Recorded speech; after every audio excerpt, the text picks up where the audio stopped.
네, 화성 연쇄살인 8차 사건의 진범이 이춘재인가 아니면 당시 범인으로 특정이 돼 20년간 옥살이를 했던 윤모 씨인가를 놓고 궁금증이 커지고 있는 가운데 경찰이 오늘 이춘재 자백에서 유의미한 부분이 있다고 설명을 했습니다. 네, YTN 취재 결과 이춘재는 8차 사건의 범행 장소를 구체적으로 그림까지 그려가면서 설명한 것으로 확인됐습니다.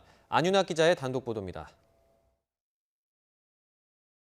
경찰 조사 결과 이춘재는 감옥에 있으면서도 이미 화성 8차 사건의 범인이 붙잡혔다는 사실을 알고 있었습니다. 본인이 입을 닫는다면 더 이상 추궁받지 않을 사건이란 걸 알면서도 굳이 털어놓은 겁니다. 허세를 부리기 위한 사건 부풀리기라는 분석까지 나오면서 자백의 진실성에 의문이 제기됐지만 이춘재가 8차 사건 범인일 가능성은 점점 커지고 있습니다.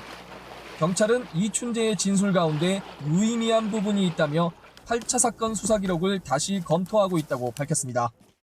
이춘재는 털어놓은 살인사건 14건 모두 범행 장소를 구체적으로 그렸는데 거기엔 8차 사건도 포함되어 있는 것으로 확인됐습니다.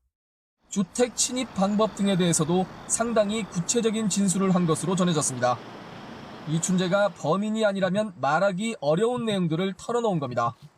이에 따라 경찰은 과거 윤모 씨를 범인으로 몬 경찰 수사가 부실했을 가능성에 대해서도 조사하고 있습니다. 그 당시부터도 걔가 범인이 아니라고 그 소리는 들었어. 엄한 놈 잡는다고 그랬었다고.